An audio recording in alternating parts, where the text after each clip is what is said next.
দেশের মুখ্য নির্বাচন কমিশনার জ্ঞানেশ কুমারের বিরুদ্ধে সংসদে ইমপিচমেন্ট প্রস্তাব আনতে প্রস্তুতি শুরু করে দিল তৃণমূল। রাজ্যের শাসক দল সূত্রে খবর, ইমপিচমেন্ট প্রস্তাব আনতে বিরোধী দলের সাংসদের স্বাক্ষর সংগ্রহের সেই কাজ শুরু হয়ে গিয়েছে। চলতি সপ্তাহের শেষের দিকে সংসদে এই প্রস্তাব আনা হতে পারে বলে খবর। সোমবার ইন্ডিয়া জোটের বৈঠক হয়। সেই বৈঠকে জ্ঞানেশ কুমারের বিরুদ্ধে সংসদে ইমপিচমেন্ট প্রস্তাবে রাজি হয়েছে ইন্ডিয়া ব্লকের সদস্যরা। সম্মতি দিয়েছে কংগ্রেসও।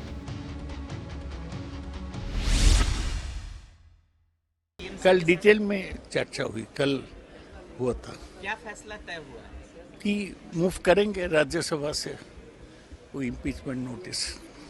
Opposition floor leaders meeting, it was discussed, and we will, after the speakers thing, we will all collectively do that also.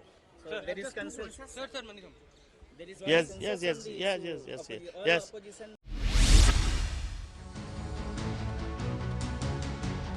মুখ্য নির্বাচন কমিশনার একটি সাংবিধানিক পদ। সাংবিধানিক পদে থাকা কারোর বিরুদ্ধে ইমপিচমেন্ট প্রস্তাব আনতে গেলে 100 জন সাংসদের স্বাক্ষর প্রয়োজন। ইন্ডিয়ার নির্বাচিত সাংসদদের থেকে স্বাক্ষর সংগ্রহের কাজ শুরু করে দিল তৃণমূল। গত 3রা ফেব্রুয়ারি সংসদের দুই কক্ষে দলীয় সাংসদদের সঙ্গে বৈঠক করেন তৃণমূল সুপ্রিমো মমতা বন্দ্যোপাধ্যায় এবং অভিষেক বন্দ্যোপাধ্যায়। সেখানেই দলের সর্বোচ্চ নেতৃত্ব সাংসদদের জ্ঞানেশের বিরুদ্ধে ইমপিচমেন্ট প্রস্তাবের প্রস্তুতির কথা বলেন। News time.